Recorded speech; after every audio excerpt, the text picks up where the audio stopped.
Good afternoon. My name is Amber Gray, and I'm about to share a simple sequence of movements that I call the stabilization sequence. These are based on my many years as a somatic psychotherapist and dance movement therapist, working with those who have served in combat, those who have survived wars. It's also integrated with the polyvagal theory, which you've heard a bit about, and other neuroscientific research on stress and trauma, as well as wisdom I've gathered from many of my teachers around the world. So I'm going to be stepping back and taking you through this process. The stabilization sequence is comprised of 5 components: 2 grounding pieces, grounding to earth and grounding to sky, a breathing practice called regulation breath, another practice, very simple, called oxytocin hug or oxy hug, and then what I call the soft gaze of compassion. So I will say a little bit about them as I guide you through them. So these can be done inside or outside. They can be done anywhere that you're comfortable. My first invitation, in fact, is to find as much comfort as possible. Move towards comfort. If you need to be sitting, you can also sit. I will just say anytime that I guide instructions about your feet or your ankles, you can actually use your sits bones. Your sits bones are those bony protrusions in your butt. So those can stand in for the feet if necessary, if you want to remain sitting. If you're standing or sitting, either way, get as comfortable as you can. And what I really mean by that is to observe internally and externally what guides you towards comfort. So we have internal cues. For example, I just shift my weight a little bit and suddenly that nagging pain in my right hip alleviates. Maybe completely, maybe just a little bit. Maybe I feel a little bit more open, a little more relaxed internally, soft. External cues. I happen to be outside. A big breeze just came up. When I was situating where to do this, I needed to find a place where I could stand fairly evenly so that I didn't tip over while I was doing this. You might be indoors and just want to be a place that's warmer or cooler, more or less light, where you're observing something you love to observe, a plant or a pet or a piece of art, whatever it is. So internal and external cues. Anytime we guide ourselves or invite ourselves towards comfort, we enhance our natural neuroception. That subcortical, below our conscious control ability that we have, that gift that we have from our autonomic nervous system to keep moving us towards as much safety as possible, to keep scanning for what's not safe so that we don't go in that direction, so that we avoid the things that might be harmful or distressing. Okay, grounding to earth. Very simply, as comfortably as you can, stand or sit as comfortably as you can.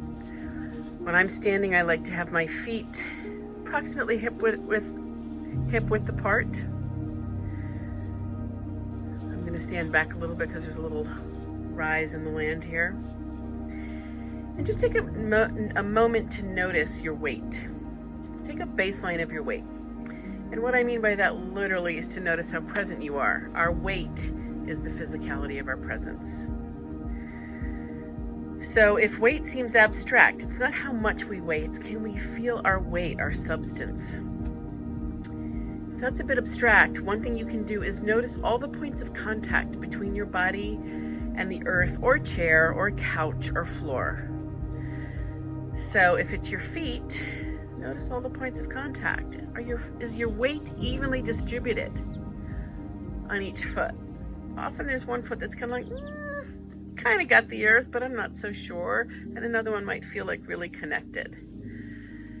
If you're sitting, it would be your butt, maybe your back, the back of your legs, your hamstrings. So just noticing points of contact. How much support am I receiving through these points of contact? Am I sitting down? Am I standing? Or am I sitting down but actually holding myself up, right? That's what I mean by support. So all those points of contact, that's noticing your weight. And as you notice your weight, just notice, do I feel grounded? Wilhelm Reich talked about grounding as an energetic relationship, not a mechanical one. It's often taught very mechanically, where you inhale, and try this with me. Inhale, exhale, press your feet into the earth. Inhale, and then on the exhale, press your feet into the earth. And people often press their whole foot into the ground, which is a great thing to do. And I'm going to invite you to keep taking an inhale, and the exhale, press your whole foot into the earth, and kind of notice what happens to your back, especially your low back. That's where we're going to shift to the energetic versus the mechanical process. I just had a little bug bite. So, this is called grounding to earth. It used to be called polyvagal informed grounding. Very specific instructions. We're going to inhale like we just did. As you inhale, I'm going to invite you to contract 3 muscle groups: your butt, your side legs, your abductors, and your hamstrings. You're going to gently contract them. Inhale, gently contract. Exhale, let that go. That's part 1. Inhale, gently contract those 3 muscle groups: abductors, hamstrings, butt.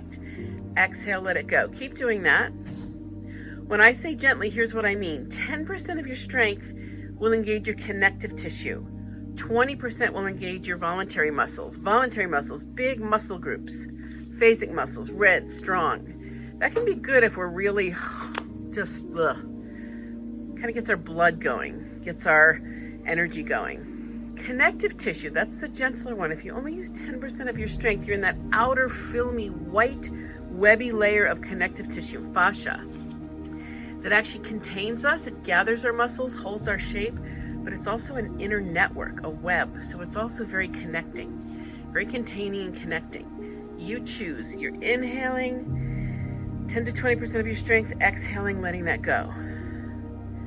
Now, one more instruction. On each exhale, as you're letting those 3 muscle groups relax, letting that gentle constriction go, press just your heels into the earth.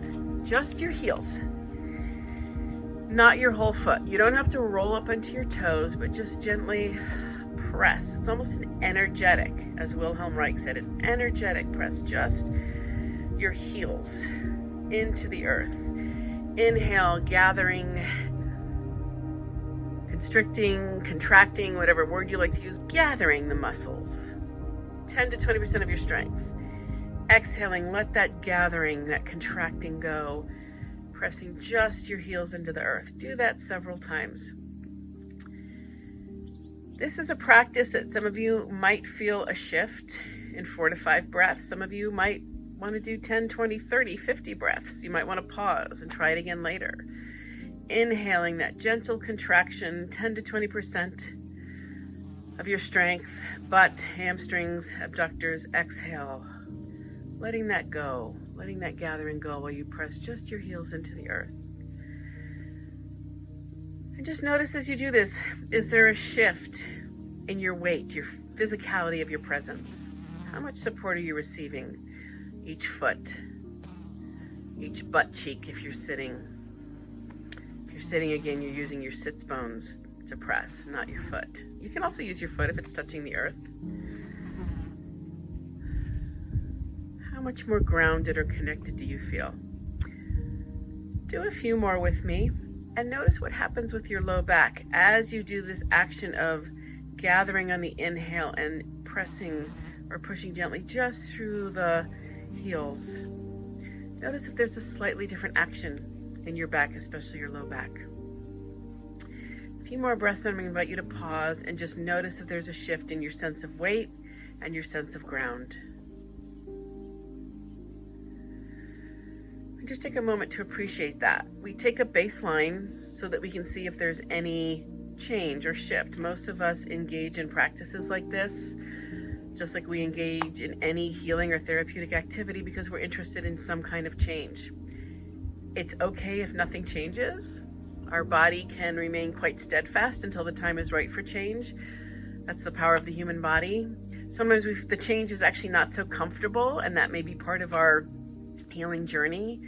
So just notice if there's been a change. Do you feel different in your sense of weight?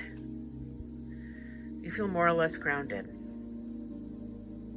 More or less contained, calm, connected? Before I move on to grounding to sky, which is another polyvagal informed grounding practice, I will share one of the reasons that we contract and release muscles, and we're going to do it but in an opposite direction with grounding to earth, to sky. We oxygenate the blood. There is research now going on at the VA about post-traumatic stress disorder and oxygen saturation. A lot of the reasons, a lot of the symptoms, I believe, that are part of diagnoses related to any kind of trauma have to do with decreased oxygen because we're in a fight, flight, or a shutdown and immobilization mode. We're not getting enough oxygen. So that's what you do. Anytime you combine breathing and muscle contract and release, that's what happens. The other thing, by just pressing your heels, and a lot of martial artists know this, we tend to shift the sacrum into what's called sacral neutral, which is not flexed and not extended. So it's a neither kind of, we flex when we sit, right, our sacrum, and we do a lot of sitting often in this society, and especially in this current time. And that can kind of compress the sacrum after a while.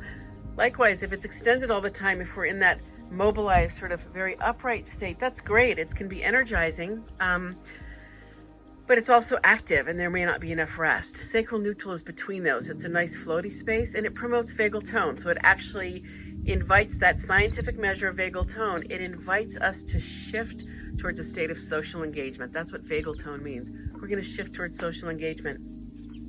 Grounding to sky. Place your hands above your head. Clasp them. I'm going to come towards the camera. This is what I'm doing. And I'm going to show you like this for a minute. This is a very simple practice based on 3 breaths equaling 1 set. And we never do more than 3 sets. You can do 1, 2, or 3 sets. It's up to you. Here's 1 set.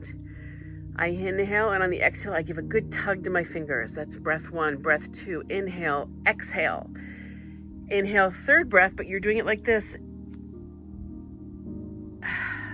You let your arms drop down. Now, before we do this, and again, the shape is like this. I just wanted to show you what the hands were doing.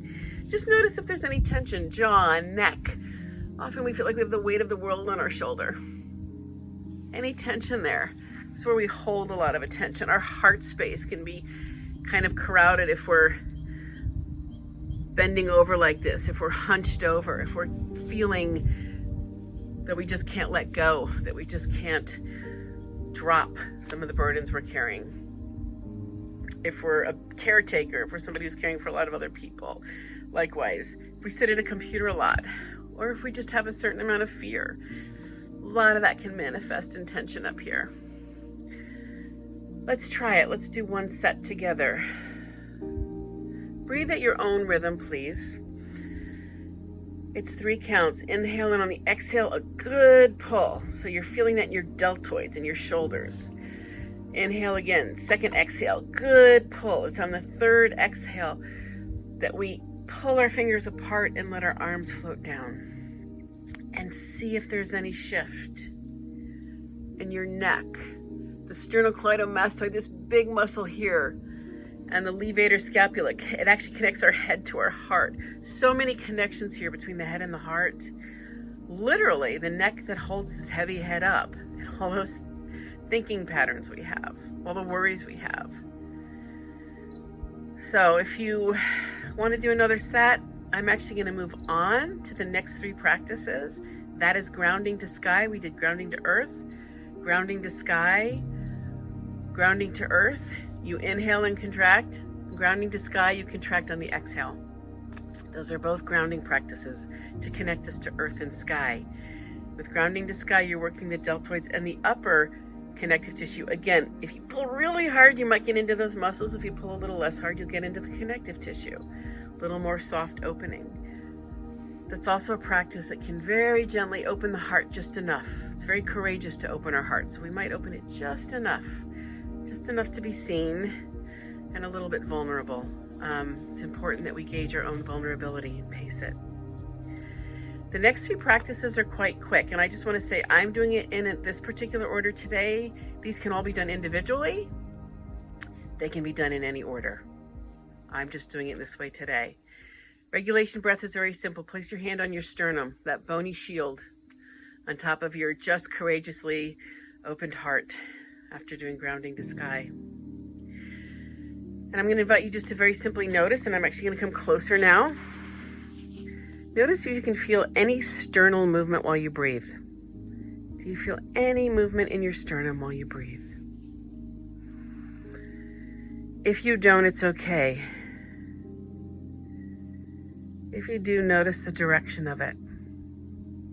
The usual movement of the sternum is to rise up into our hand on the inhale, like this, and on the exhale, we nest or rest back down into the body. That's the natural movement of that sternal bone, the sternum.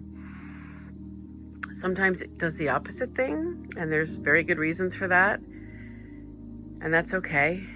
Sometimes it's not moving at all. There can be a lot of tension in the tissue here, especially if we've had a lot of sympathetic adrenal mobilization, fight or flight kind of energy, or if our breath bypasses this area and just goes right to our belly without streaming through here as efficiently as it can. Next time you exhale, 5 to 10% of your strength, press your sternum. Every time you inhale, 5 to 7 to 10% of your strength, press your sternum. That's all you're doing. This is regulation breath. We're following the natural organic movement of the body. Whether or not your body was doing this before, it's okay. You're just reminding your body what it already knows. And that honoring of our body's wisdom will help our breath regulate, and that will help our nervous system regulate. Breath regulates the nervous system faster and more efficiently than anything. This is regulation breath, very simple practice. Now I like to start here because it tends to be most comfortable here. You can also do it on your belly. Some people have a lot more fear. This is actually the seat of bliss, the belly, and it's also the seat of terror. So if we've had any terrorizing experiences in mobilization, a lot of that energy, or really lack of energy, is in the dorsal vagal circuit down here in our belly. So what I often invite people to do is do this first and then add the belly hand and then do them together. And they might not move the same. So you can just kind of feel if there's any movement and then press. And then work your way towards just your belly, just pressing your belly on the exhale. You may be someone who can start with the belly right away. Everybody's different. All of our bodies have different neural patterns.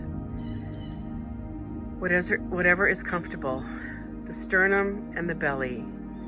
Rise on the inhale, nest back into the body on the exhale. Regulation breathing, any combination of those. Oxytocin hug follows so naturally. Most of our oxytocin receptors, the abundance of them is our mouth, face, heart, belly. So you choose belly or heart. Just hug yourself. That's all it is. Give yourself a little rock. I'm doing my heart area, chest today. I often do my belly with oxytocin hug. Marsha Lucas did some research and showed that when we make contact with ourselves in a little self-hug, even without rocking, we start to increase oxytocin production in our own body. So it's a way of calming, showing self-love. Oxytocin is known as the bonding hormone, sometimes called the love or the social hormone. That's oxytocin hug. The last one, and I'm going to shift my glasses, soft gaze of compassion. I learned this from swimming with humpback whales. Blue mind, ocean mind, is one of the most calming, connecting places on earth. Take a look around. Just notice how you're seeing the space you're in right now. Just notice how you're seeing. And then I'm going to invite you to notice again afterwards. Very simple practice. Rub your hands together, get them nice and hot, hot, hot. You've possibly done this before. Many of us have done this in yoga or Pilates, all kinds of practices. When they're really hot, you're going to close your eyes and rest your eyes right into the palms of your hands. Let your head go. Let your hands be a front side pillow. And just let that warmth permeate your eyes. And you can do this several times, so you can rub again. Another way to do this, by the way, is if you're sitting comfortably somewhere, you can also keep your eyes closed and look towards the sun. Just look up towards the sun. That's actually where I learned this. An optometrist was talking to me about floaters. If you have floaters, drying vitreous gel. My vitreous gel is getting a little dry. There's a lot of reasons that can happen. Sometimes it's due to stress, sometimes it's due to what we've seen. It'll actually soften. It can help improve eyesight by decreasing floaters. Do another round.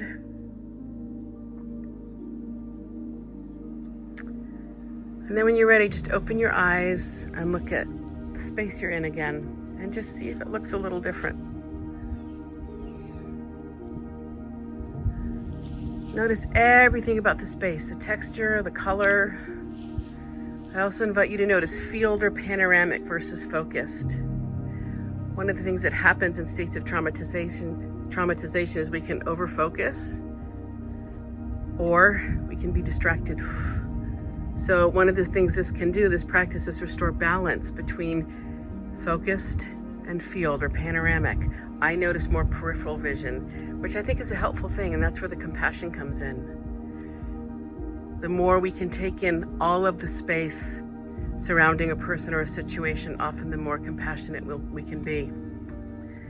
The less we objectify the situation. That's one of the things that the whales taught me. So grounding to earth, grounding to sky, regulation breath, oxy hug or oxytocin hug, and the soft gaze of compassion. May these practices serve you well. Thank you.